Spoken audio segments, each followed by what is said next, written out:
ओम शांति। 8 जुलाई 2026। आज की मुरली। मीठे बच्चे, इस सभा में बाहरमुखी बनकर नहीं बैठना है। बाप की याद में रहना है। मित्र संबंधी अथवा धंधे आदि को याद करने से वायुमंडल में विघ्न पड़ता है। प्रश्न: तुम बच्चों के रूहानी ड्रिल की विशेषता क्या है जिसे मनुष्य नहीं कर सकते? उत्तर: तुम्हारी रूहानी ड्रिल बुद्धि की है। उसकी विशेषता यही है जो तुम आशिक बन अपने मासूक को याद करते हो। इसका ही इशारा गीता में भी आया है, मनमना भव। परंतु मनुष्य अपने मासूक परमात्मा को जानते ही नहीं, तो ड्रिल कैसे कर सकेंगे? वे तो एक दो को जिस्मानी ड्रिल सिखलाते हैं। ओम शांति। बच्चे भी समझते हैं, बाप भी समझते हैं कि बच्चे योग कराने वाले यहाँ क्या कर रहे हैं। याद की यात्रा की ड्रिल करा रहे हैं। मुख से कुछ भी कहने का नहीं है। किसकी याद है? परमपिता परमात्मा शिव बाबा की। उनकी याद में रहने से हमारे जो भी विकर्म हैं वो भस्म हो जाएंगे और विकर्माजीत बन जाएंगे।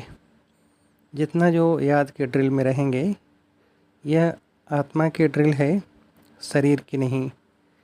भारत में जो भी ड्रिल सिखाते हैं वह सब हैं जिस्मानी।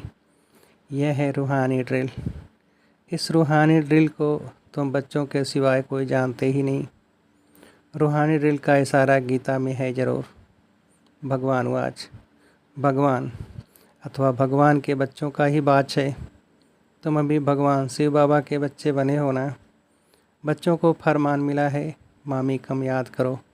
बाप भी ड्रिल सिखलाते हैं, बच्चे भी ये ड्रिल सिखलाते हैं। कल पहले भी बाप ने यही कहा था कि मुझ बाप को याद करो।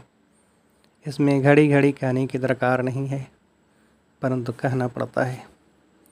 यहाँ बैठे कोई अपने मित्र संबंधियों धंधे आदि को याद करते रहते हैं तो वायुमंडल में विघ्न डालते हैं। बाप कहते हैं जैसे यहाँ तुम याद में बैठे हो, ऐसे ही चलते फिरते कर्म करते हुए याद में रहना है। जैसे आशिक मासूक एक दो को याद करते हैं, उन्हों की याद है जिस्मानी, तुम्हारी है रूहानी याद। आत्माएं भक्ति मार्ग में भी आशिक होती हैं, परम पिता परमात्मा मासूक की, परंतु मासूक को जानते नहीं हैं, न अपनी आत्मा को जानते हैं। मासूक बाप आया हुआ है। भक्ति मार्ग से लेकर आत्माएं आशिक बनी हैं। यह है ही आत्माओं और परमात्मा की बात। बाप बच्चों को सम्मुख आते हैं, तुम आशिक मुझ मासूक को याद करते हो कि बाबा आओ, हमको आकर दुख से लिबरेट करो और अपने साथ शांति धाम में ले चलो। तुम जानते हो अब इस दुख धाम मृत्यु लोक का विनाश होना है। अमर लोक जिंदाबाद, मृत्यु लोक मुर्दाबाद। तुम अभी ब्राह्मण बच्चे बने हो, तुम्हारे में भी नंबरवार पुरुषार्थ अनुसार हैं। तुम बच्चों को पूरा निश्चय होना चाहिए कि हम अब नरकवासी से स्वर्गवासी 21 जन्म के लिए बनते हैं। कोई मरता है तो कहते हैं स्वर्गवासी हुआ, परंतु कितने समय के लिए स्वर्गवासी हुआ यह कोई भी नहीं जानते हैं। अब तुम पुरुषार्थ कर रहे हो स्वर्गवासी बनने के लिए। यह कौन निश्चय कराते हैं? वह है गीता का भगवान, परंतु वह तो एक ही निराकार होता है। मनुष्य समझते हैं निराकार तो निराकार ही है, वह कैसे यहाँ आकर सिखाएंगे? बाप को न जानने के कारण ड्रामा अनुसार श्री कृष्ण का नाम भूल से डाल दिया है। श्री कृष्ण और शिव का संबंध इस समय नज़दीक है। शिव जयंती होती है संगम पर, फिर कल होगी श्री कृष्ण जयंती। शिव जयंती है रात में, श्री कृष्ण जयंती है सवेरे। उसको प्रभात कहेंगे। जब शिवरात्रि पूरी होती है तब फिर श्री कृष्ण जयंती होती है। यह बातें बच्चे ही समझ सकते हैं। कायदा है, यहाँ सभा में कोई बाहरमुखी न हो। बाप की याद में रहना है। मनुष्य पुकारते भी हैं, हे पतित पावन आओ, आकर पावन बनाओ, परंतु ड्रामा अनुसार पत्थर बुद्धि कुछ भी समझते नहीं। अगर जानते होते तो बताते। उनको यह भी पता नहीं है कि अभी कलयुग का अंत है। फिर जब बाप आते हैं तब आदि होती है। मनुष्य तो बिल्कुल घोर अंधियारे में है।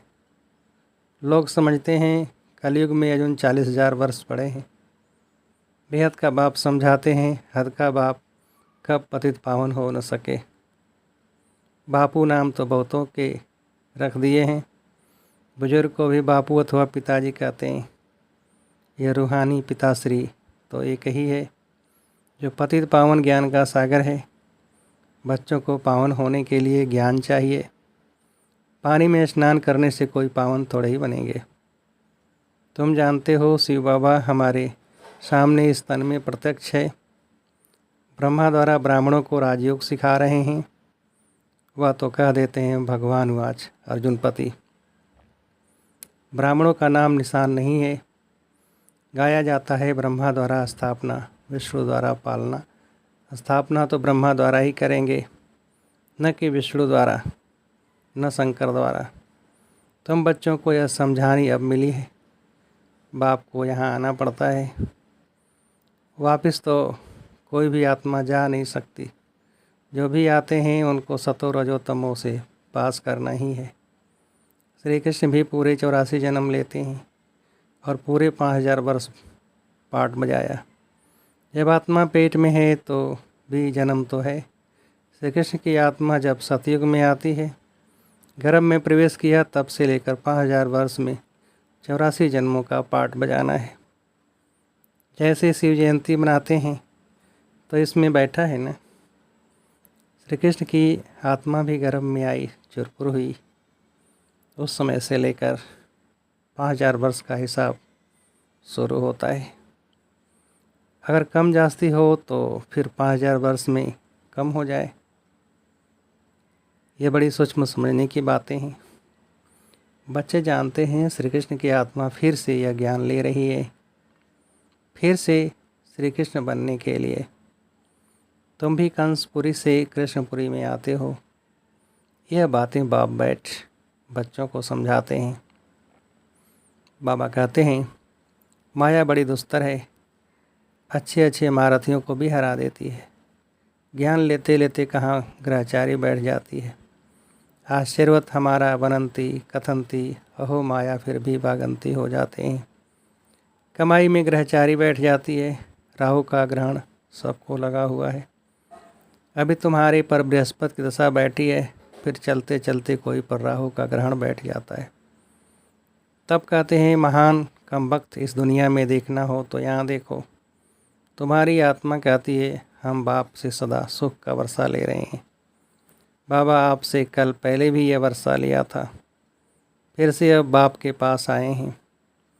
बाप ने समझाया है बाहर तुम्हारे सेंटर्स पर बहुत आएंगे समझने के लिए। यहाँ यह है इंद्र सभा। इंद्र शिव बाबा है ना जो ज्ञान बरसाते हैं।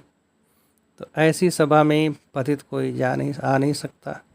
शब्द परी पुखराज परी जो ब्राह्मणियाँ पंडा बन आती हैं, उनको कहेंगे अपने साथ कोई भी विकार में जाने वाले को नहीं ला सकते हो, नहीं तो दोनों सेंसिबल हो जाते हैं। किसी विकारी को साथ ले आए तो उन पर बहुत दाग लग जाते हैं, फिर बहुत भारी सज़ा मिल जाती है। परियों के ऊपर बहुत रिस्पॉन्सिबिलिटी है। कहते हैं मानसरोवर पर स्नान करने से परी बन जाते हैं। वास्तव में यह है ज्ञान मानसरोवर। बाबा मनुष्य तन में आकर ज्ञान बरसाते हैं। ज्ञान सागर है ना, तुम नदी भी हो, सरोवर भी हो। ज्ञान सागर इसमें बैठ बच्चों को लायक बनाते हैं स्वर्ग में जाने के लिए। स्वर्ग में है श्री कृष्ण, श्री लक्ष्मी नारायण का राज्य। यह है प्रवृत्ति मार्ग का एम ऑब्जेक्ट। कहते हैं हम दोनों ज्ञान चिता पर बैठ लक्ष्मी नारायण बनने वाले हैं। ऊंच पतवाना है ना। आधा कल्प आत्माएं तड़पती रहती हैं। बाबा आओ, आकर हमको राजयोग सिखलाए, पावन बनाओ। बाप इशारा देते हैं। भारतवासी जो देवी देवताओं को मानने वाले हैं, उन्होंने ज़रूर 84 जन्म भोगे हैं। जो देवी देवताओं के भगत हैं, कोशिश कर उनको समझाओ। बाप कैसे आकर 3 धर्म स्थापन करते हैं। ब्राह्मण, सूर्यवंशी, चंद्रवंशी तीनों धर्म बाप स्थापन करते हैं। आधा कल्प फिर और कोई धर्म स्थापन नहीं होता है। फिर आधा कल्प में कितने मठ पंथ आदि धर्म ढेर के ढेर स्थापन होते हैं। कहाँ आधा कल्प में एक धर्म सो भी संगम युग पर भविष्य के लिए राजधानी स्थापन करते हैं। वह सब पुरानी दुनिया में ही अपना धर्म स्थापन करते हैं। यहाँ बाप आधा कल्प के लिए एक धर्म की स्थापना करते हैं और कोई और में पावर नहीं। बाप तुमको अपना बनाकर सूर्यवंशी चंद्रवंशी घराना स्थापन कर बाकी सबका विनाश करा देते हैं। सभी आत्माएं शांति में चली जाती हैं। तुम सुख में आते हो, उस समय दुख कोई है नहीं जो गाड को याद करे। यह ज्ञान भी तुम्हारी बुद्धि में है। तुम जानते हो बाप जो ज्ञान का सागर है वह नॉलेज दे रहे हैं। सागर तो एक ही है, तुम अपने को सागर नहीं कहलाएंगे। तुम उनके मददगार बनते हो, इसलिए तुम्हारा नाम है ज्ञान गंगाएं। बाकी वह है पानी की नदियाँ। बाप कहते हैं मुझ सागर के तुम बच्चे कामचिता पर बैठ जल मरे हो, अर्थात पतित बन पड़े हो। अब फिर मुझे याद करने से ही तुम पावन बनेंगे। यह सृष्टि का चक्र 5000 वर्ष का है, यह भी किसको पता नहीं है। सृष्टि का चक्र पूरे 4 भाग हैं। 4 युग है ना। यह संगम युग है, कल्याणकारी। कुंभ कहते हैं ना, कुंभ कहा जाता है मेले को। नदी आकर सागर से मिलती है, आत्मा आकर परमात्मा से मिलती है, इसको कुंभ कहते हैं। आत्मा और परमात्मा का मेला भी तुम देखते हो। तुम आपस में मिलते हो, सेमिनार करते हो, इसको कुंभ नहीं कहेंगे। सागर तो अपनी जगह पर बैठे हैं, इस तन में है ना। जहाँ इनका तन वहाँ ज्ञान का सागर है। बाकी तुम आपस में ज्ञान गंगाएं मिलती हो। नदियाँ छोटी बड़ी तो होती है ना, वहाँ स्नान करने जाते हैं। गंगा, यमुना, सरस्वती आदि तो हैं ही। देहली जमुना का कंठा है स्वर्ग। दिल्ली के लिए कहते हैं परिस्थान था जब लक्ष्मी नारायण का राज्य था। ऐसे नहीं कि श्री कृष्ण का राज्य था। राधे कृष्ण युगल हों तब राज्य कर सकें। अब तुम बच्चे कितने खुशी में हो। माया के तूफान तो बहुत आएंगे। बेहद की बॉक्सिंग है, हर एक की 5 विकारों के साथ युद्ध चलती है। हम चाहते हैं बाबा को निरंतर याद करें। माया हमारा योग उड़ा देती है। एक खेल भी दिखाते हैं, परमात्मा अपनी तरफ खींचते हैं, माया अपनी तरफ। ऐसा एक नाटक बनाया है। बायोस्कोप का फैशन अभी निकला है। तुमको ड्रामा अनुसार बायोस्कोप पर ही समझाना था। नाटक में तो बदले सदले होती है। यह तो अनादि और विनाशी ड्रामा बना बनाया है। बनी बनाई बन रही, फलाना मर गया, इतना ही पाठ था। हम चिंता क्यों करें। ड्रामा है ना। शरीर छोड़ दिया फिर थोड़े ही आ सकता। रोने से फ़ायदा ही क्या, इसका नाम ही है दुखधाम। सतयुग में मोह जीत राजाएं होते हैं, इस पर कहानी भी है। सतयुग में मोह की बात होती नहीं। यहाँ तो मनुष्यों का कितना मोह है। किसको रोना न आए तो रोकर भी उनको रुला देंगे, तो समझें कि यह अफसोस करते हैं, नहीं तो ग्लानि हो जाए। भारत में ही यह सब रिवाज है। भारत में ही सुख, भारत में ही बहुत दुख होता है। भारत में गॉड गॉडेज राज्य करते थे। विदेशी लोग पुराने चित्र बड़ी खुशी से लेते हैं। पुरानी चीज़ का मान होता है। सबसे पुराना शिव तो यहाँ आया था ना, उनकी कितनी पूजा करते हैं। अब तो शिव बाबा आया है, तुम पूजा नहीं करेंगे। वो होकर गया है तो उनकी पूजा करते रहते हैं। अच्छा, मीठे मीठे सिकिलते बच्चों प्रति माता पिता बाप दादा का याद प्यार और गुड मॉर्निंग। रूहानी बाप की रूहानी बच्चों को नमस्ते। हम रूहानी बच्चों की रूहानी बाप को नमस्ते। धारणा के लिए मुख्य सार। पहले पॉइंट, ड्रामा के ज्ञान को बुद्धि में रख निश्चिंत बनना है। किसी प्रकार की चिंता नहीं करनी है, क्योंकि जानते हैं बनी बनाई बन रही, निर्मोही बनना है। दूसरी पॉइंट, बाप द्वारा जबकि बृहस्पति की दशा बैठी है तो संभाल करनी है। राहु का ग्रहण न लग जाए। कोई भी ग्रहचारी हो तो उसे ज्ञान दान से समाप्त करना है। वरदान, स्वयं के टेंशन पर अटेंशन देकर विश्व का टेंशन समाप्त करने वाले विश्व कल्याणकारी भव। जब दूसरों के प्रति जास्ती अटेंशन देते हो तो अपने अंदर टेंशन चलता है कि इसलिए विस्तार करने के बजाय सारा स्वरूप में स्थित हो जाओ। सार स्वरूप में क्वांटिटी के संकल्पों को समाकर क्वालिटी वाले संकल्प करो। पहले अपने टेंशन पर अटेंशन दो, तब विश्व में जो अनेक प्रकार के टेंशन हैं उनको समाप्त कर विश्व कल्याणकारी बन सकेंगे। पहले अपने आप को देखो। अपनी सर्विस फर्स्ट। सर्विस अपनी सर्विस की तो दूसरों की सर्विस स्वतः हो जाएगी। स्लोगन, योग की अनुभूति करनी है तो दृढ़ता की शक्ति से मन को कंट्रोल करो। ये अव्यक्त सारे ज्वाला स्वरूप स्थिति में रह शक्तिशाली याद का अनुभव करो। जितना स्थापना के निमित्त बने हुए ज्वाला रूप होंगे उतना ही विनाश ज्वाला प्रत्यक्ष होगी। संगठन रूप में ज्वाला रूप की याद विश्व के विनाश का कार्य संपन्न करेगी। इसके लिए हर सेवा केंद्र पर विशेष योग के प्रोग्राम चलते रहें तो विनाश ज्वाला को पंख लगेगा। योग अग्नि से विनाश की अग्नि जलेगी।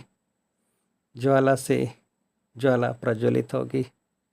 अच्छा, ओम शांति।